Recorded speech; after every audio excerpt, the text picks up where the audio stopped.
Deus. Ah, não, eu não vou para lugar nenhum, vou ficar em casa, vou assistir pela internet, ótimo, aí eu não tenho nada para falar contra você. Mas se você vai deixar de vir para o culto, mas vai para qualquer outro lugar, aí eu acredito que você está errado, né? Agora, se você não vai para lugar nenhum, aí tudo bem. Amém, amados? O ano novo está chegando, e esse ano novo a gente vai orar para que Deus traga graça, traga discernimento para esses líderes aí, para que logo a gente resolva isso de uma forma em que a gente possa, se é que pode chamar de voltar ao normal, que a gente possa voltar ao normal, né? Em nome de Jesus. Meus irmãos, aumentou demais, Lucas, estava bom.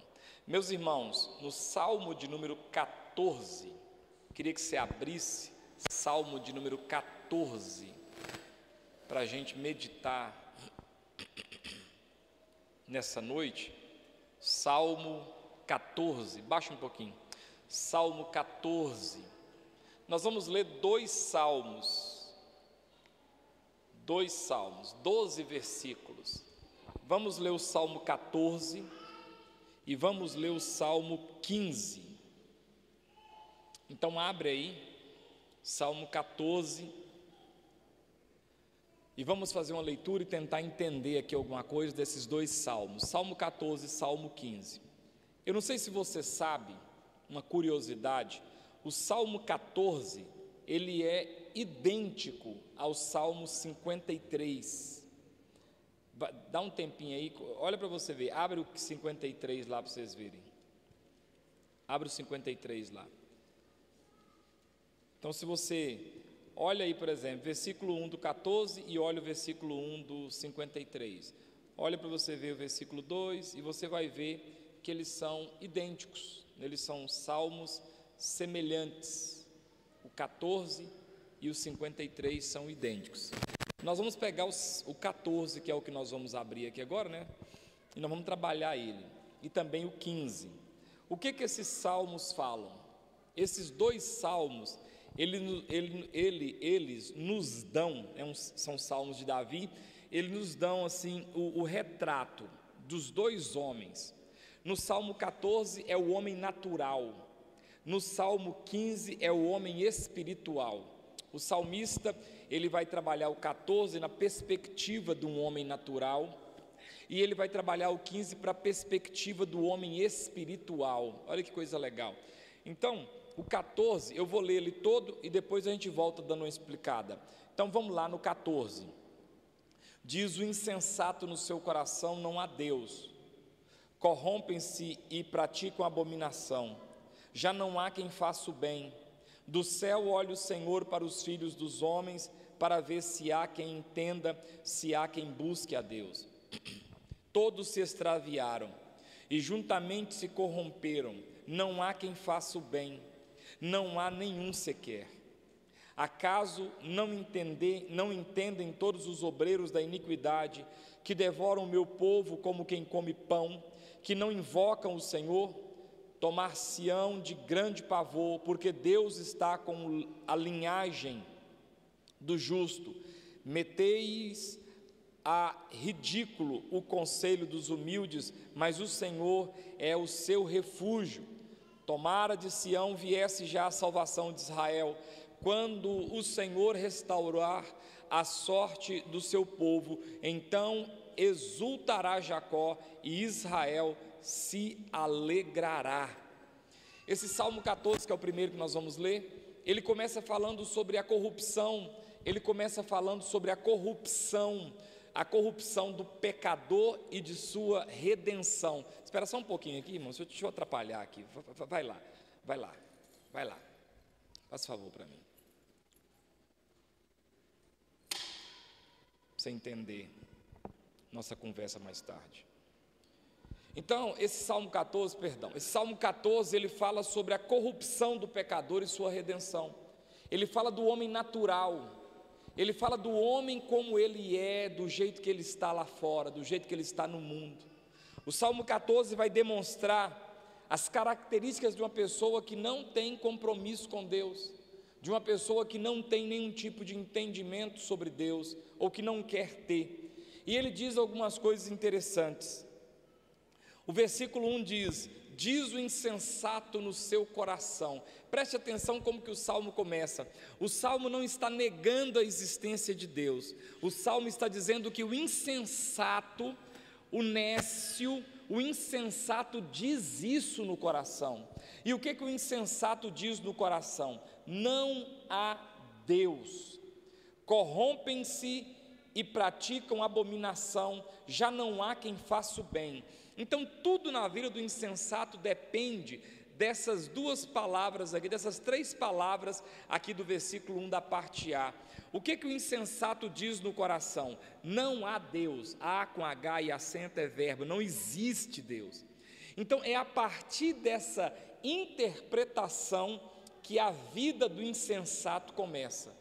Tudo que o insensato vai fazer, tudo que o nécio vai fazer, ele precisa fazer a partir dessa tentativa de se conscientizar de que não existe Deus.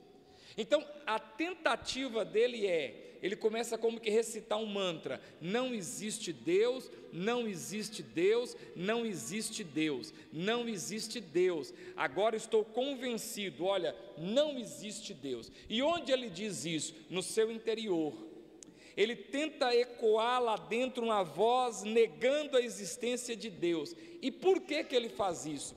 Ele faz isso porque ele precisa se convencer de que não existe Deus. Mas preste atenção numa coisa: só a tentativa dele de se convencer que não existe Deus, automaticamente ele está dizendo que Deus existe.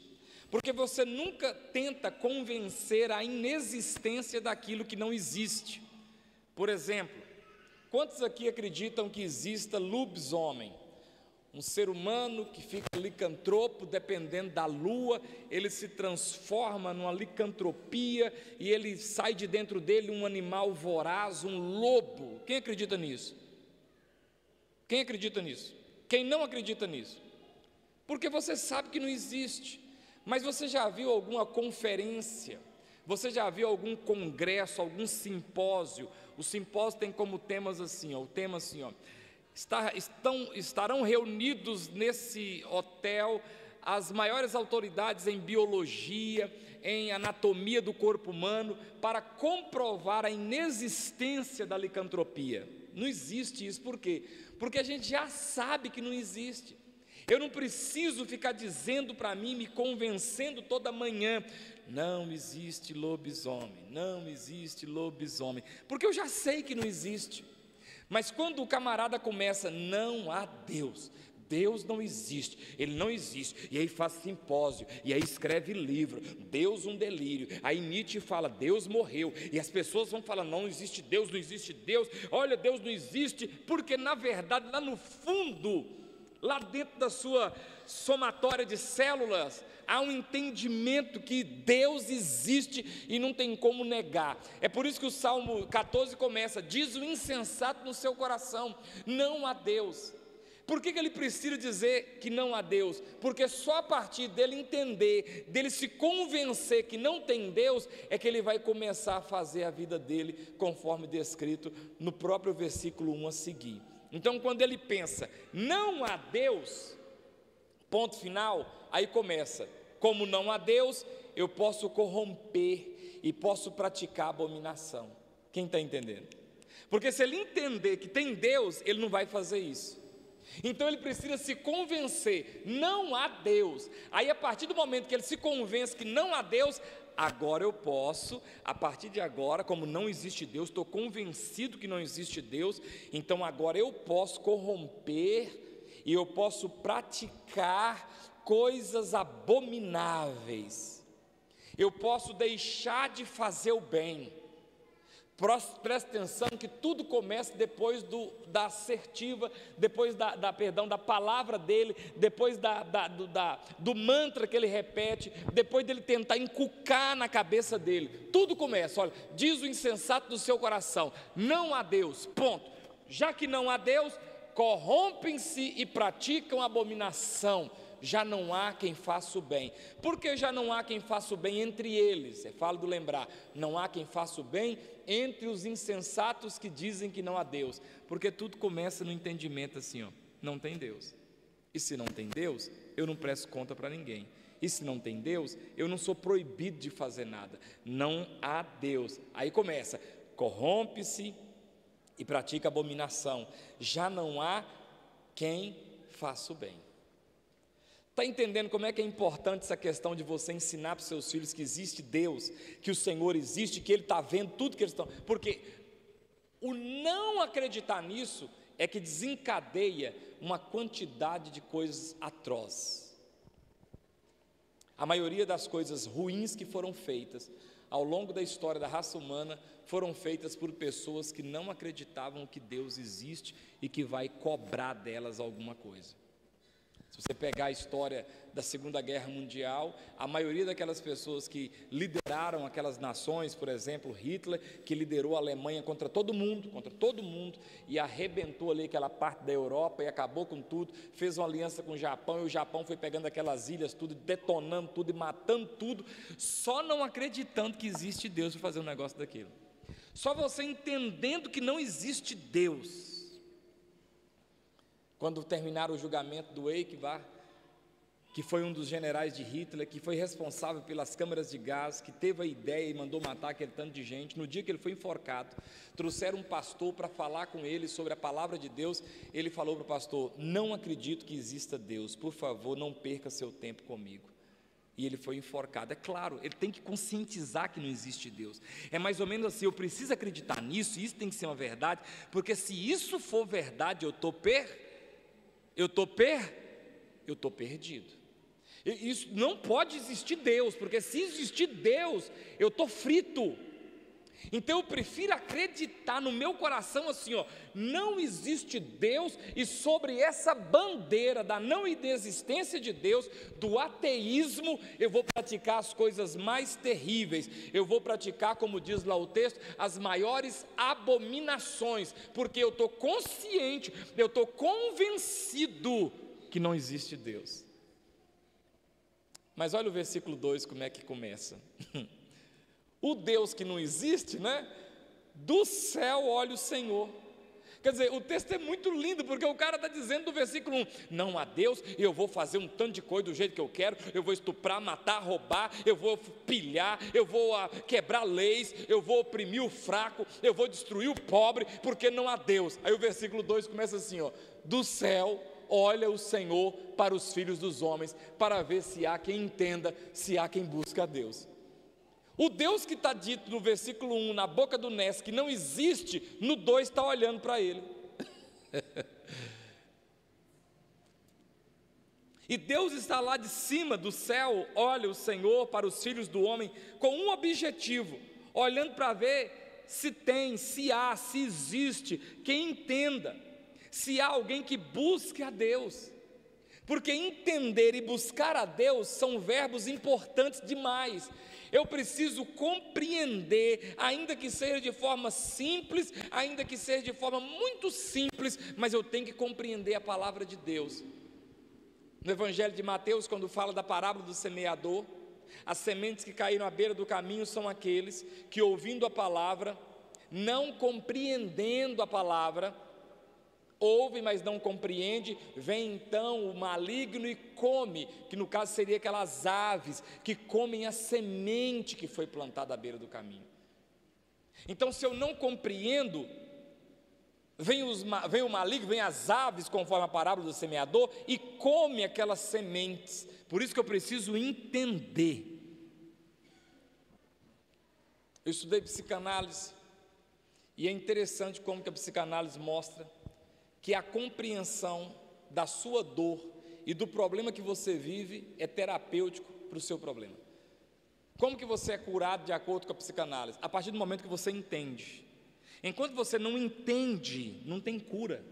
Você fica ali com medo de roxo, você fica ali com medo de fogo, você fica ali com medo de escuro. Enquanto você não entender o porquê que aquilo está acontecendo com você, por que eu sou assim, por que eu sou tão compulsivo, porque lá na minha infância teve um problema, aí eu preciso entender aquela fragilidade, para depois de compreender aquilo, eu então poder me ver curado daquilo.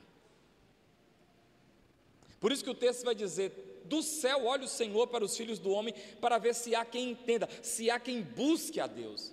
Mas o versículo 3 diz que entre eles, é bem claro deixar, entre eles, tá? Todos se extraviaram, versículo 3, e juntamente se corromperam, não há quem faça o bem, não há nenhum sequer. Se uma pessoa nega a existência de Deus, você pode ter certeza, em público ela é uma pessoa maravilhosa, culta, educada, gentil, sorridente, mas no particular tem algum tipo de maldade acontecendo, porque o que trava o ser humano é a consciência de que Deus existe. O que trava o ser humano é a consciência que existe um juízo. Se tirar essa consciência da gente, não tem juízo, então também não tem limites para o que eu posso fazer. Se eu entender que não existe Deus e disso me conscientizar, automaticamente nada põe termo em mim. Por isso que o versículo 3 vai dizer: todos se extraviaram e juntamente se corromperam, não há quem faça o bem, não há nenhum sequer. Entre quem? Entre aqueles que se convenceram que não existe Deus, entre aqueles que colocaram na sua cabeça que Deus não existe. Toda pessoa que vai fazer uma coisa assim, que vai viver uma vida, ele tem que entender assim: não, Deus não vai, nem existe Deus, Ele nem vai me punir. Aí ele tem que arrumar desculpa. Por que você bebe? Ah não, Paulo falou para Timóteo para beber um pouco de vinho, Jesus está vendo como é que ele tem que argumentar? E o versículo 4 diz: acaso não entendem todos os obreiros da iniquidade que devoram o meu povo, como quem come pão, que não invocam o Senhor? Será que não estão entendendo que está fazendo tudo errado, que está devorando? Quando fala aqui, o que devora o meu povo, como quem come pão, que não invocam o Senhor. Olha, acaso não entendem todos os obreiros da iniquidade, que devoram o meu povo, como quem come pão, que não invoca o Senhor? Sabe o que isso aqui está dizendo? Esse versículo está mostrando quão frágil às vezes o crente se torna. Você já reparou como que na igreja é assim, ó, você está congregando na igreja tem não sei quantos anos, você está ali, está ouvindo a palavra, você está bem, você conhece todo mundo, mas bastou uma pessoa, uma vez só, falar assim: ai, eu não sei, eu acho, pronto, bagunça a cabeça toda, te confunde todo. Hein? É por isso que o texto está dizendo: come o meu povo como quem come pão, devora o meu povo como quem come pão. O povo de Deus às vezes é muito simplesinho, qualquer coisinha tira ele do trilho do Senhor, qualquer coisinha tira ele do caminho do Senhor. Qualquer pessoa que diz que não existe Deus, olha, basta um camarada na televisão, no YouTube, falar uma coisa, pronto, cai um ano de pregação por terra. Olha, não precisa ser dizimista, pronto, acabou. Um ano de escola dominical foi jogado no lixo, porque o Ratinho um dia falou que não precisa dar dízimo. Pronto, Ratinho é doutor em Deus, Ratinho tem uma vida teológica, uma vida de comportamento com Deus. Estou usando Ratinho porque uma vez ele falou isso. Agora tem que pegar tudo da igreja, e eu posso pegar o dízimo, e agora eu posso dar cesta básica para pobre. Pronto, acabou, alterou toda a doutrina que foi estabelecida na mente daquela pessoa. Eles devoram o meu povo como quem come pão, e o texto coloca eles como obreiros da iniquidade. Deixa eu te contar uma coisa aqui, presta atenção. Qualquer pessoa, como disse Paulo, ainda que eu, ou um anjo vindo do céu, vos pregue evangelho que vá além do que já temos pregado, seja anátema. Irmão, você sabe uma pessoa que fala mal de tudo, de todos? Conforme o salmo aqui, é um obreiro da iniquidade. E fala mal da igreja, e fala mal do outro, e fala mal do louvor, e fala mal dos diáconos, e fala mal da ceia, e fala mal do chão, e fala mal do teto. Não, pelo amor de Deus. Acaso não entendem todos os obreiros da iniquidade, que devoram o meu povo como quem come pão, que não invoca o Senhor? Você tem sido uma pessoa que está deixando-se dominar ou convencer por aqueles que já se convenceram que não existe Deus? Quantas pessoas abandonam a fé porque um amigo de serviço que nunca pisou o pé na igreja, ou se pisou, nunca foi convertido, se pisou, nunca foi convertido, nunca mudou de vida, basta a pessoa falar uma coisinha, pronto, avacalha a fé da pessoa toda. Come esse crente como se ele fosse um pão. E o versículo 5: tomar-se-ão de grande pavor, porque Deus está com a linhagem do justo. Olha, se eu permanecer firme no Senhor, todos os insensatos, os obreiros da iniquidade, serão tomados de grande pavor, porque Deus está com a linhagem do justo. Eu preciso me manter firme, eu preciso me posicionar firme diante de Deus. Versículo 6: meteis a ridículo o conselho dos humildes, mas o Senhor é o seu refúgio. Presta atenção que está havendo um jogo aqui entre o que não crê em Deus contra aqueles que estão querendo servir a Deus. Está tendo assim uma discussão, um entendimento, e o texto diz assim, olha aqui no versículo 6, que os que são insensatos, não temem a Deus, chegam a colocar o conselho dos humildes como se fosse algo versículo 6, ridículo. Hoje, se eu falar para você assim como seu pastor, olha, você precisa congregar, bobagem, não precisa disso não. Olha, gente, vamos vestir umas roupas comportadas para vir na igreja, palhaçada, quer te dominar. Olha, meus irmãos, existe uma hierarquia que a gente tem que subir. Não existe, somos todos iguais. A gente não precisa de nada disso não. Meus irmãos, homens são homens, mulheres são mulheres. Mentira, eu sou o que eu quiser.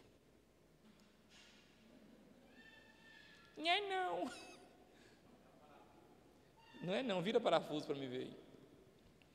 Então você percebe que meteis a ridículo o conselho dos humildes. É o que está acontecendo hoje. Você orienta o povo, você mostra uma direção, você mostra a outra pessoa, vai lá e avacalha tudo. Olha, tem que casar, sabe? Você precisa casar com essa mulher, participar direitinho. Não precisa de casar não, porque amigado com fé, casado é. Olha, você tem que batizar nas águas, não precisa de batizar não, pode só ficar aí mesmo congregando. Vai metendo a ridículo o conselho dos justos. Se você prestar atenção, o Salmo 14 está mostrando esse homem natural e o trabalho que ele tem para poder desarticular a fé daqueles que têm fé. Esses dias para trás eu conversava com alguém e a pessoa está meio assim, cheio de bicho na cabeça, e eu falei com ele, eu me admiro, eu achava que você era uma pessoa inteligente e firmada na palavra, me decepcionei, porque você ser manipulado por uma pessoa tão ridícula quanto essa, e na fé, eu vi que você não conhece nada de Bíblia. Irmãos, nós precisamos estar alicerçados na palavra de Deus, amém? Na palavra de Deus, para que a gente não seja levado ao redor, como diz aqui o salmista, na linguagem do salmista, por esses obreiros da iniquidade, pessoas que tentam corromper sua fé, que tentam te tirar do caminho do Senhor, que tentam inventar coisas que são assim brilhantes e momentâneas, mas que não têm sustentação nenhuma a longo prazo. Olha, você pode congregar em casa, então eu quero ver você congregar em casa e ser feliz com Cristo. Faz isso para mim ver, vamos ver se tem jeito. Vamos ver que se tem jeito para alguma coisa que o homem criou dar certo. Se o Senhor falou que a gente não pode deixar de congregar, como é costume de alguns, lá vai você querer congregar em casa. Olha, não precisa desse negócio de ir para a igreja, eu sou a igreja, então onde eu estiver, isso é o pé da estátua da visão de Nabucodonosor no sonho lá em Daniel. Era um pé misturado com ferro e barro. Isso é verdade, mas misturada com mentira. Eu sou igreja, claro, mas eu sozinho não sou. Eu sou igreja, mas eu preciso estar dentro de um organismo. Eu preciso estar dentro de um grupo de pessoas que tem uma liderança, que tem uma cor denominacional, que me dá uma direção, que me dá um culto. Eu preciso de uma organização. Tem que ter um camarada que prepara a música, tem um camarada que prepara o diaconato, que prepara a ceia, um outro que traz a palavra, um outro que faz isso, outro que faz aquilo. E aí, na funcionalidade e na união de todos os membros, o corpo está pronto. Agora imagina aqui só um fígado aqui. O que é isso aí? É um fígado, é uma pessoa? Tem corpo só com fígado? Não, fígado é membro do corpo, mas fígado sozinho não é corpo. Tem só um pulmão aqui, nem dois, não, só um. Isso é corpo? Um corpo com um pulmão?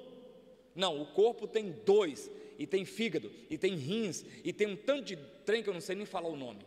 Aí sim, quando soma todos esses membros, aí você tem um corpo. Então não tem como eu congregar em casa. Estou dando um exemplo aqui dessa artimanha do homem natural do Salmo 14. E o versículo 7, para não tomar muito tempo, que eu quero falar do 15 ainda, o 7 diz assim: tomara de Sião viesse já a salvação de Israel. Quando o Senhor restaurar a sorte do seu povo, então exultará Jacó e Israel se alegrará. Você já viveu o versículo 7? Quem aqui já pediu a Deus, meu Deus, tomara que esse trem cabe logo e o Senhor volte e cabe com essa palhaçada toda? Quem já pediu a Deus isso? Eu já. Deus, podia acabar logo com isso, eu só podia logo tocar essa trombeta e arrebatar logo essa igreja e acabar com esse trem, que esse trem ainda está ficando louco, aí não sabe o que faz, você não sabe, o trem vai só apertando. Daqui uns dias vai ser muito difícil servir a Deus com seriedade, porque todo jeito que você mexe vai dar errado, todo jeito que você mexe vai ter um problema, todo jeito que você mexe tem uma oposição, é uma coisa, é outra, é um trem, é outra, é uma lei, é uma doença, é isso, é aquilo, não pode cumprimentar mais, não pode, vem logo Jesus. Por isso que a gente sempre fala aqui, Maranata, ora vem Senhor Jesus, porque santo Deus. Por isso que o salmista termina aqui o 14, tomara de Sião viesse a salvação de Israel, quer dizer, tomara que do céu venha nosso Salvador logo, né, e acabe com isso a voz do arcanjo ao ressoar da última trombeta, e isso acabe logo. E ele diz aqui no versículo 7 ainda, quando o Senhor restaurar a sorte do seu povo, então exultará Jacó e Israel se alegrará. Ou seja, quando Deus visitar o seu povo, restaurar a sorte do seu povo, haverá alegria no nosso coração. Agora, como começa o Salmo 15? Que na verdade é tudo de Davi, então é como se fosse esses dois salmos foram arranjados pelo Espírito Santo na mesma ordem, porque um está falando do homem natural. O primeiro começa, o 14 começa, assim diz o nécio no coração, assim diz o insensato no coração, não há Deus. Mas olha como começa o 15, quem, Senhor, habitará no seu tabernáculo? O Salmo de número 15, já começa deixando claro que o autor aqui reconhece, a personagem aqui reconhece que existe Deus, e que esse Deus tem um lugar onde Ele vai levar os seus, por isso ele começa, quem, Senhor, habitará no seu tabernáculo? É como se ele estivesse dizendo, enquanto os do 14 estão dizendo que não tem Deus, eu já estou dizendo para o Senhor, como é que eu vou morar aí com o Senhor? Quem vai morar aí com o Senhor? Porque eu estou aqui no meio desses ímpios, eles estão bagunçando minha cabeça, eles são contra, eles atrapalham. Quem, Senhor, vai morar aí no teu santo tabernáculo? No versículo ainda 1 ele diz, quem há de morar no teu santo monte? E ele faz essa pergunta, ou essas duas perguntas, com um intuito. Esse personagem quer ir para o céu, ele quer encontrar com o Senhor, ele não quer a vida do personagem do Salmo 14, ele quer ir para a glória. Quem, Senhor? Como é que eu faço para morar aí? Como é que eu faço para estar com o Senhor no seu santo monte e no seu tabernáculo? O que eu tenho que fazer? E o salmista mesmo vai respondendo, quais são as características daqueles que vão morar com o Senhor no seu tabernáculo? Quais são as características daquele que vai morar com o Senhor no seu santo monte? E isso aqui eu queria que você abrisse seu coração. Não acredito que seu coração já está aberto desde a hora que esse culto começou, mas que você abrisse seu coração para entender isso aqui. O que vive com integridade, quem é que vai habitar no tabernáculo e no monte santo do Senhor? E aí o salmista vai dar algumas características dessa pessoa. Ele diz assim: o que vive com integridade. A palavra integridade é a mesma palavra inteiro. Inteiro é completo, não está faltando nada. Viver com integridade é viver de forma íntegra, de forma inteira. Aquele que não fica sonegando nada, aquele que vive na sua inteireza. Então, quem vai morar no Santo Monte? O que vive com integridade, o que pratica justiça. Ele tenta praticar aquilo que é justo, aquilo que é certo.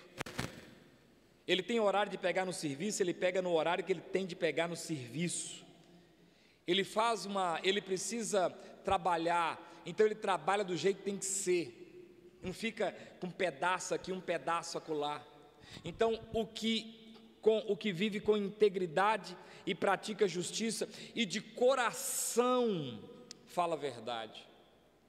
Não é uma pessoa que é mentirosa, dilubria o outro, engana o outro, tem duas palavras. É uma pessoa que sabe passar rasteira no outro, uma pessoa que faz as coisas com o intuito de levar uma vantagem. Ele fala de coração a verdade, e esse falar a verdade de coração não significa falar a verdade com ignorância, para ferir. Ele fala com o coração a verdade. O versículo 2 diz: o que vive com integridade e pratica justiça de coração fala a verdade. O 3, o que não difama com sua língua. Olha que coisa simples, mas é um pré-requisito para morar no céu.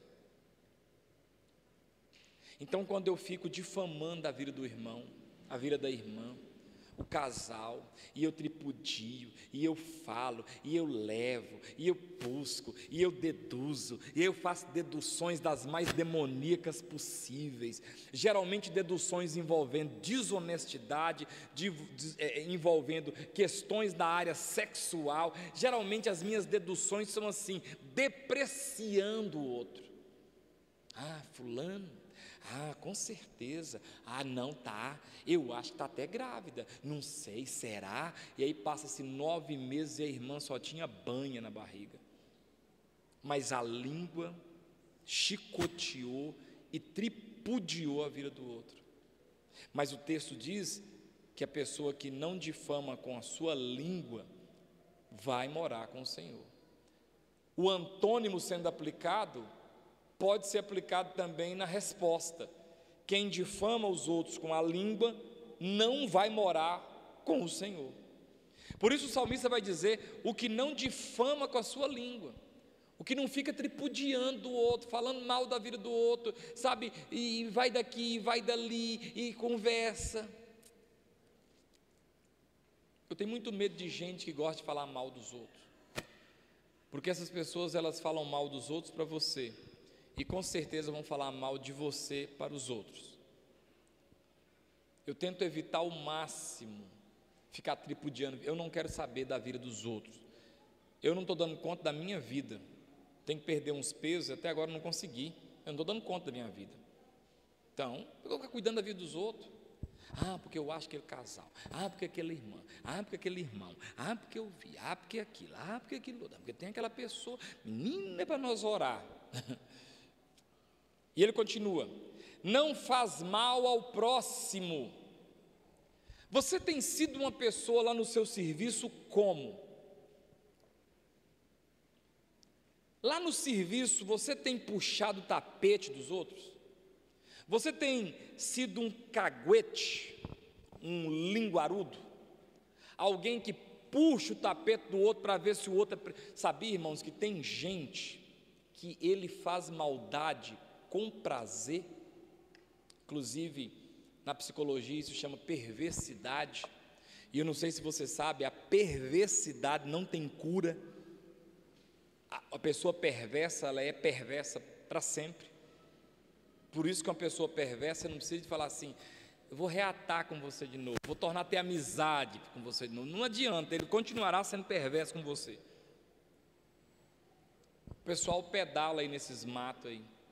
Você acredita que tem gente que atravessa arame de um pau no outro na trilha, só para uma pessoa machucar? A pessoa vai lá e coloca um arame na altura assim de um pescoço, da cara, do peito, atravessando um arame sozinho, não põe um papelão, não põe um plástico, só para vir alguém de bicicleta e cortar ali a cara. Você acredita que tem gente que faz isso? Quem já viu isso por aí? O Sueli já caiu isso também. O Sueli tomou uma queda esses dias, quase morreu. Como é que eu ia fazer para viver viúvo, dessa idade que eu estou? Quase morreu. Olha para você ver que maldade, cara. A pessoa faz ali uma maldade com o intuito de quê? Tipo assim, ele não vai ficar nem lá olhando quem machucar. Ele nem sabe quem vai, talvez até alguém dele vai meter a cara lá. Mas é uma mal? É uma mal? Então, se você quer morar com o Senhor, então olha aqui, ó, não faz o mal ao próximo. Não faz maldade ao próximo. Tem um vídeo no YouTube, o cara estava querendo saber quem arranhava o carro dele. Ele mandou blecar o carro e ficou dentro do carro, esperando. Aí passou uma mulher, Gonçalo, uma senhora de uns 40 não é senhora não, peraí, de uns 60 anos. A velha vai passando assim, pega uma chave assim, moço, e pega lá da seta traseira, não sei se vocês viram esse vídeo. Aí ele abre a porta, mas a senhora está fazendo isso no meu carro? Eu estava doido para descobrir quem é, eu achava que era menino, mas é a senhora, uma mulher. Não, o que é isso? Não, eu não. É sim, eu vi, está filmado. O que é isso? O que você está ganhando com a maldade? Olha, irmãos, que maldade, cara. Então tem gente que ele é mau. Como que essa pessoa vai morar no céu? Vai morar no céu da boca da onça. Mas no céu de glória não tem como a pessoa agir com maldade. Eu estava lendo a história do Mengele. Estou lendo muito sobre a Segunda Guerra Mundial. Lembra a história sobre Mengele? Aquele Josef Mengele, aquele médico nazista que miseravelmente conseguiu fugir quando a Alemanha perdeu e veio morrer aqui no Brasil. Aquele miserável morreu sem julgamento aqui no Brasil. Uma raiva que dá um trem desse. Tinha que ter sido julgado, né? Morreu aqui no Brasil. Ele era encabulado com criança. Ele era louco com experimento, criança, gêmeos. Ele era louco com gêmeos. Ele gostava de fazer covardia, experimentos com gêmeos e criança. Diz que o camarada pegava uma criança, adotava uma criança lá de um judeu, lá ficava com ela, e ele ficava com essa criança uma semana, duas, dando doce, dando bala, andando com essa criança para lá e para cá. Chegava os trens, né? Ele ia lá falar quem ia morrer agora e quem ia morrer depois. Ele nunca perdeu uma vez que o trem parava lá. Todas as vezes ele estava lá. Isso em Nuremberg foi dito que o tal do Mengele não perdia uma.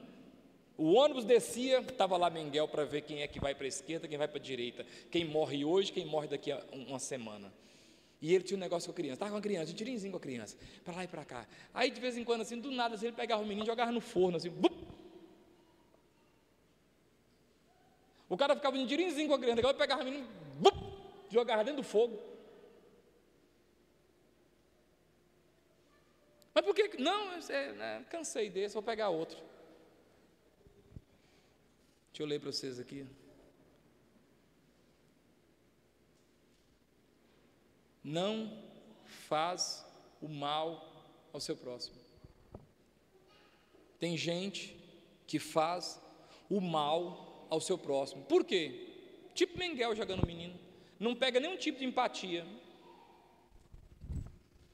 Vamos pegar outra criança agora para me andar com ela mais uns 3 dias. Tem gente assim. Está com você aí a vida toda, mas se puder enfiar uma faca debaixo do seu sovaco assim, não brinca não, nem muda de roupa. Você tem que tomar cuidado com isso, para o seu coração não ser assim. E então o texto diz aqui, ó, o que não difama com a sua língua não faz mal ao seu próximo. Aqui, ó, nem lança injúria contra o seu vizinho. Tem gente que lança injúria e impropério sobre a vida do outro.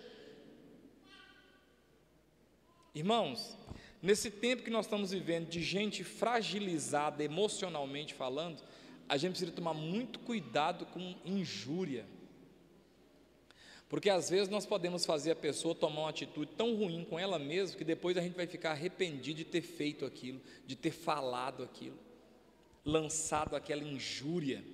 E ele diz no versículo 4, o que a seus olhos tem por desprezível ao réprobo. Tipo assim, é desprezível o que é errado. Está errado? Não quero. Está errado, eu não quero. Às vezes na igreja a gente tem por aprovado o réprobo. Está errado? Não, eu estou com ele lá, eu vou lá.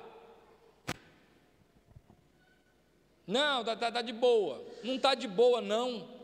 É réprobo, tem que ser desprezado, tem que ser reprovado. Não está certo, não é de Deus.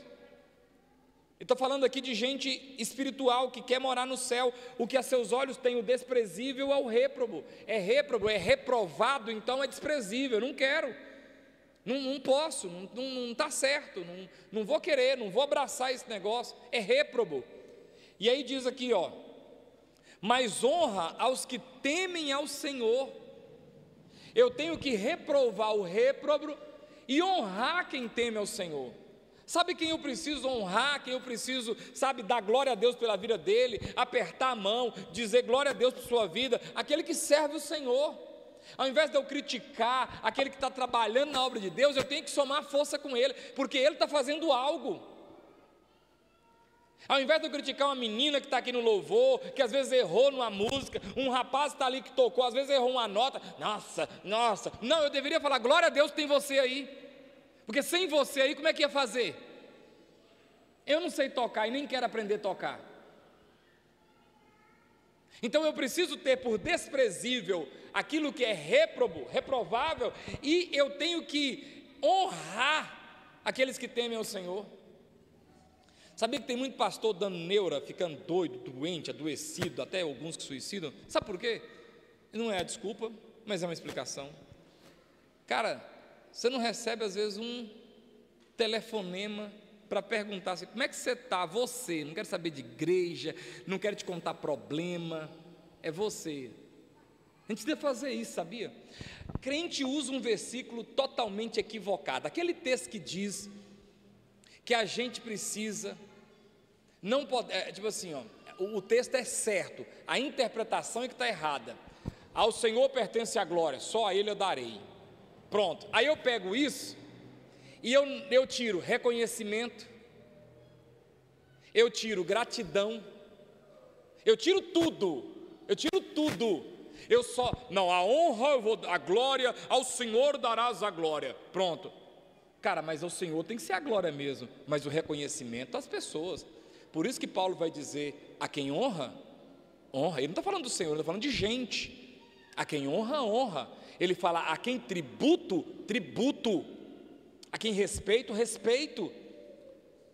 Tudo bem que a glória, é claro, a glória é só para Deus, vai ficando doido, só se eu não conhecer de Bíblia. Mas o reconhecimento, você não reconheceu o que os seus pais fizeram para você, só com a desculpa de falar, não, a glória é para Deus, mas seu pai não pediu glória. Eu preciso ter isso na minha cabeça. Então, muitos pastores adoecem por causa disso, porque o cara se mata, faz tudo, e daqui, chegou a outra igreja, o cara larga ele e vai para outra, assim, como se fosse um cachorro. O cara adoece mesmo. O cara está com você aqui não sei quantos anos, você era todo carrapichento, todo cheio de pereba, casamento lascado, o cara cuidou de você, chegou a outra igreja, você larga ele e vai para lá, não teve problema nenhum, você só achou legal ir para lá. E satisfação? Nenhuma.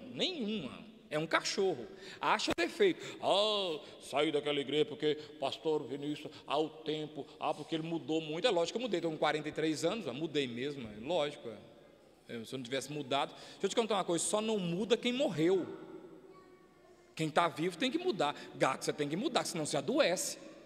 Se você continuar agindo com 40 como você agia com 20, você vai adoecer, você é infanto, vai perder casamento, vai perder emprego. Gonçalo, tem que mudar, Se você não melhorar, pelo amor de Deus, você é doente, você está Peter Pan, na psicologia tem isso, é síndrome de Peter Pan, é o eterno infantil.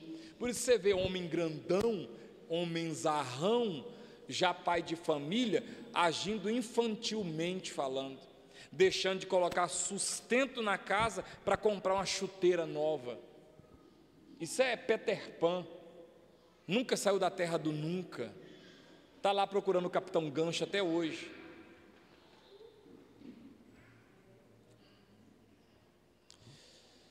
E ele continua dizendo: mas honra aos que temem ao Senhor.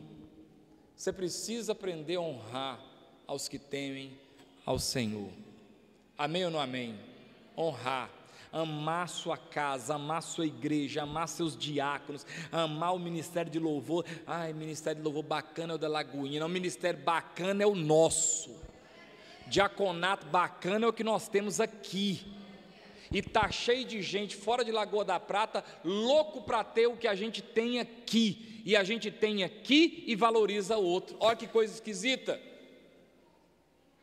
É isso aqui, honrar os que temem ao Senhor, honrar, apertar a mão, dizer: olha, eu não consigo fazer o que você faz, mas eu oro por sua vida para que você continue fazendo o que você faz, porque o que você faz é digno, é de Deus, e é por isso que a igreja está nessa bênção, porque você faz.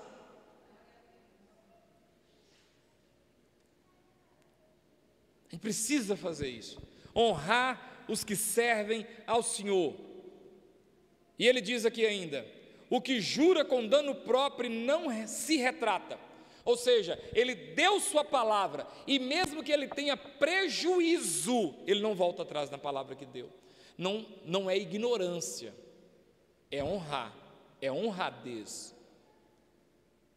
Mesmo que ele tenha dano próprio, ele não se retrata, ele não volta atrás. Ele deu aquela palavra: não, eu vou cumprir, você pode confiar. E ele continua: o que não empresta o seu dinheiro com usura. Irmão, se tem uma praga que atrapalha a vida da gente, é a tal da usura. Gente usurenta, crente usurento, pastor usurento, gente que é dinheiro, dinheiro, misericórdia, gente usurenta, dinheiro, aí eu te empresto, mas eu te quero de volta, aí eu dou aí eu quero o juro, aí você me paga dobrado, nossa, Deus me livra, você está ficando doido. O sistema que a gente vive é um sistema capitalista, mas gente capitalista é uma das piores pessoas para você conviver com ela. E quando eu digo gente capitalista, eu estou dizendo essa gente que não tem dó de nada. Eu não estou dizendo uma pessoa que é preocupada com as finanças, com a parte financeira, preocupada em não ficar endividado. Eu estou falando de gente que não tem dó de arrancar o couro do outro. Inclusive já faz tudo para ver se consegue arrancar o couro do outro. Tem gente assim, ele vai fazer de tudo para poder arrancar seu couro. E ainda botar umas pitadas de sal grosso ainda. E outra coisa, nem aceita suborno contra o inocente. Ele não se vira, ele não é manipulado por valores, ele não é movido por dinheiro. É aquilo, não é. Aí o salmista conclui: quem deste modo procede não será jamais abalado. Se a gente proceder dessa forma, é claro que aqui é só um resumo, tem mais coisas, mas o Espírito Santo fala com a gente. Quem procede dessa forma não será abalado. Quem anda com honestidade, quem anda servindo a Deus, olha, irmãos, serve a Deus. Olha para mim, serve a Deus. Olha, você já viveu no mundo tudo que você tinha que viver. O que você vai fazer mais no mundo? Você já sabe, no mundo é só aquilo que você viu lá, não tem mais nada não. O que tem mais no mundo? Você está achando que o quê? Vai abrir um guarda-roupa e vai sair em Nárnia? Vai ter uma nova? Não tem mais nada não, é bebida, droga, sexo desenfreado. Mas que coisa maravilhosa. Maravilhosa é o resultado onde isso vai te levar, maravilhoso é a depreciação que isso vai te dar. A gente precisa falar isso para as pessoas. A gente precisa convencer as pessoas, convencer nossos filhos. Irmãos, a Bíblia diz que o mundo todo já está no maligno, não tem para onde a gente correr. Ou a gente serve a Deus. E olha, na presença do Senhor há júbilo e há alegria. A vida com Deus não é triste, não. A vida com Deus não é um marasmo, não. A vida com Deus é boa. A vida com Deus é boa. A vida com Deus é farturenta, é alegre. Há uma alegria daqueles que servem ao Senhor. Eu não preciso pitar maconha para ficar feliz, não. Eu já sou feliz porque o Senhor é com a minha vida. Amém ou não amém? Em nome de Jesus, recebe essa palavra no seu coração. Passa essa palavra para alguém.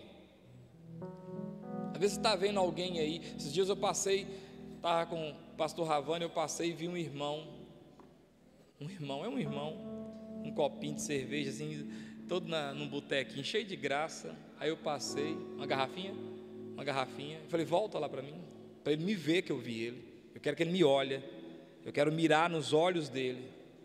Eu falei, volta lá, volta, estou te mandando voltar, rapaz. Voltou, e eu passei e fiz questão dele me olhar.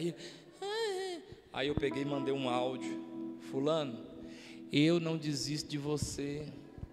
Eu vou pedir a Deus para te incomodar, para te tirar sua paz. Eu vou pedir a Deus para que Ele revele para você, que seus olhos se abram e você veja o tanto de demônio que está batendo palma com esse novo estado que você está vivendo. Eu quero que as pessoas neguem as bolotas de porcos para você, porque só assim que o filho pródigo voltou para trás. Agora, irmãos, você tem que falar. Olha para mim aqui, igreja. Você tem que falar. Você tem que falar. Quem está entendendo? Jorge, você tem que falar. Eu vi você ontem, eu reprovo a sua atitude. Amo sua vida, mas o que você está fazendo eu reprovo. Se não, Jorge, a pessoa nunca... Irmãos, sabe como que uma pessoa acorda? É nesse impacto, Gonçalo, nesse solavanco. A palavra de Deus diz aqui para mim e para você, que se o atalaia vir o inimigo e não avisar ao povo, ele será culpado do sangue desse povo.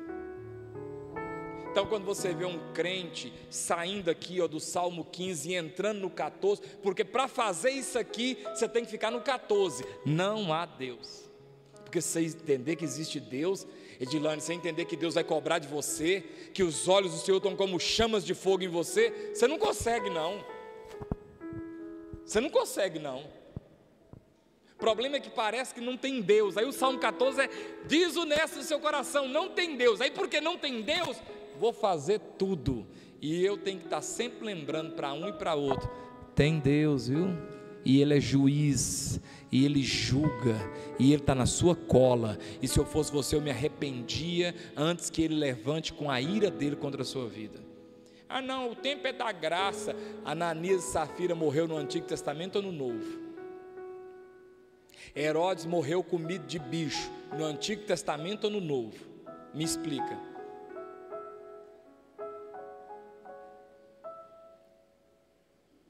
Você tem que decidir, ou você vai ficar no Salmo 14, ou você vai ficar no Salmo 15, porque existe Deus, e Ele está do seu alto céu, olhando tudo. Por isso que eu tenho que ser uma atalaia, você tem que ser uma atalaia, você tem que falar. Não precisa de envergonhar ninguém, mas você precisa falar. Você precisa pregar um preguinho na tábua da consciência do peão. Sabe a perebinha aberta? Você tem que botar um sal grosso lá. Você não pode deixar o trem muito correr à vontade, não. É alguém que você conhece, você tem que mandar um áudio, ligar, tem que mandar um versículo bíblico, porque pode ser só isso que essa pessoa está precisando para acordar. Você está entendendo, irmãos? Muitos dos nossos aqui hoje, olha, em alguma época da sua adolescência, se o pai e a mãe não pegam e dão um couro, hoje não teria a vida que tem.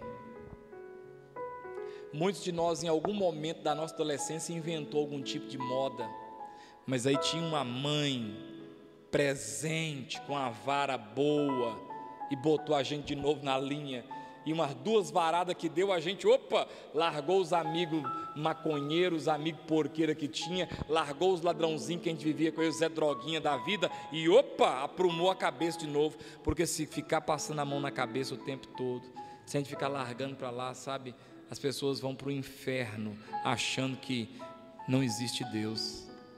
Fique de pé no seu lugar. Existe um Deus, e Ele vai cobrar da gente. Só o nécio é que fica tentando provar para si mesmo que não tem Deus. Só o nécio é que vai ficar dizendo no seu coração, não há Deus. E aí, porque ele diz que não há Deus, ele começa a tentar fazer tudo o que ele quiser. Mas o Salmo 15 já começa dizendo, quem, Senhor, vai morar no teu santo monte? Quem habitará no seu tabernáculo? Quem vai ficar com o Senhor? O 15 já começa preocupado em como eu faço para morar com o Senhor depois que eu morrer aqui nessa terra. Vamos orar ao Senhor. Senhor, em nome de Jesus, acabamos de ler aqui o Salmo 14 e o Salmo 15. Vimos a mentalidade do homem natural e vimos a mentalidade do homem espiritual, mentalidades totalmente diferentes uma da outra. Gente que tenta colocar na cabeça que não existe Deus e por isso eles podem fazer o que querem, porque ninguém vai tomar deles a prestação de conta. Mas no Salmo 15 o salmista começa já consciente de que existe um Deus e que ele vai querer morar com esse Deus, e as perguntas que ele faz é: como eu procedo para morar com o Senhor? Que reflexão linda o Salmos 15 traz para a gente, e que explicação clara o Salmo 14 nos proporciona, para que possamos perceber a mente de alguém que não tem compromisso com Deus, conforme o 14, e a mente de alguém que tem compromisso com Deus, o eterno, conforme o Salmo 15. Nos dá esse entendimento, Senhor, para que a gente entenda e compreenda essas verdades.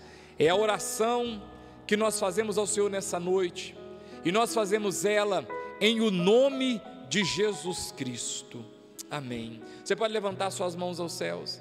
Que a graça de Deus, as consolações do Espírito Santo e o amor de Cristo Jesus, o nosso Senhor e Salvador, esteja sobre a sua vida, hoje e para todo sempre. Deus abençoe sua vida. Pensa nisso aí. Domingo 10 horas culto, 18 horas culto. Irmãos, espera um pouquinho só.